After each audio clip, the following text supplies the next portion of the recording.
The U.S. states, cities and businesses that have signed up to reduce greenhouse gas emissions despite President Donald Trump's threats to withdraw from the Paris Agreement would, if put together, have the clout of the world's third biggest economy, after the U.S. and China.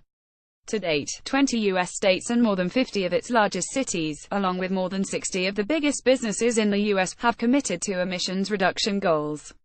Added together, they have an economic power of about $10 trillion, placing this group behind only the US as a whole $18.6 trillion and China $11 trillion in terms of GDP. On Saturday at the Bonn Conference on Climate Change, these groups joined together to make America's pledge, a commitment to combat global warming, in stark opposition to the Trump administration. "This is very powerful," said Paul Bodnar, a former lead negotiator at the climate talks for the US under Barack Obama. These states and cities would be larger than 195 out of the 197 countries signed up to the Paris Agreement. Michael Bloomberg, the former mayor of New York, led the group in vowing to take measures, such as reducing coal-fired power and investing in renewable energy and efficiency, which would substantially reduce their carbon output. But some delegates want the companies and local governments involved to go further, by submitting reports on their progress towards their emissions-cutting goals to be subject to the kind of monitoring and accountability that is required from national governments under the UN process.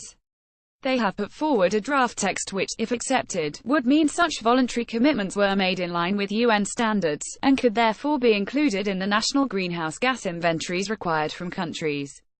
Kevin Conrad, of Papua New Guinea, told The Guardian, "We welcome their contributions, but they should be accountable on their progress in meeting their voluntary goals. Will they be willing to be reviewed on the results, not just on the blather?" He said the draft text was aimed at giving these contributions a legitimacy under the UN's rules. "They should be transparent," he said. "We do not want to prejudge America's pledge, we just want rigor on the results." The group's commitments fall outside the pledges under the landmark 2015 Paris Agreement, and are likely to fall short of the requirements on carbon cutting under the pact. Trump has vowed to withdraw the U.S. from this agreement, the first to bind developed and developing countries to a specific temperature goal. At the Bonn COP23 talks, scheduled to continue to the end of the week, nations are discussing how to improve their pledges on cutting carbon in line with scientific advice. Under the Paris Agreement, they must hold global temperature rises to no more than 2°C, which scientists say is the limit of safety, beyond which climate change is likely to become catastrophic and irreversible. Current pledges under the Paris Agreement are inadequate to reach this goal, and it is estimated they would bring the world to 3°C of warming, which would cause drastic changes in sea level rises, bring droughts and floods to many areas of the world, and make agriculture impossible in huge swaths of the globe. However, consensus on how to strengthen the pledges is proving elusive, and is unlikely to be finalized at these talks. Meanwhile, the Trump White House has indicated its priorities, to the consternation of many delegates, by scheduling a meeting at the talks focusing on the future of coal and how its use can be continued with new technologies. The America's Pledge report will be released in the alternative U.S. headquarters at the talks, the U.S. Climate Action Center. The giant inflatable dome sits on the edge of the conference, which many of its supporters claim is a sign of its endorsement as a semi-official player. Despite the geographical proximity of the America's Pledge delegation, there are limits to what non-state actors can do. They are excluded from many of the technical talks and cannot tap into federal funds that states use to finance commitments to slow climate change or reduce its impacts. More importantly, it is harder for them to set a course for the country. But while that is missing, Anthea Williams, head of the Bloomberg Philanthropies Environment team, said it was necessary to fill the void. "It would be better if we saw leadership from the White House, but the overarching point is that cities, states and companies that represent more than half of the U.S. are showing their support for climate action."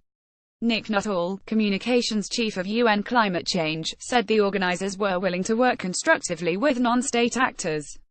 "We are extremely supportive of the whole mass of cities, states and territories who have been aligning themselves with the Paris Agreement," he said. "American cities and states have been very active, which is welcome, and it mirrors what is happening elsewhere in the world." His comments were echoed by several delegates. "We don't turn a blind eye to anyone," said Antonio Marcans, the chief negotiator for Brazil. "We talk to the federal government and we have been approached by non-state bodies. Our policy is that we are willing to work with anyone who can move this process forward." But some climate activists warned against expecting too much from the America's Pledge team. Tanu Yakupitiaj, of the NGO 350.org, said the climate pledges by many mayors and governors were a welcome step, but she urged still greater ambition and concrete policies to phase out fossil fuels.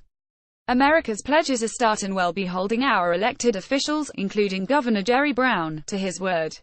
As we look towards the climate summit that the governor has announced for 2018, we want more than words, we want a tangible action plan and steps taken, she said.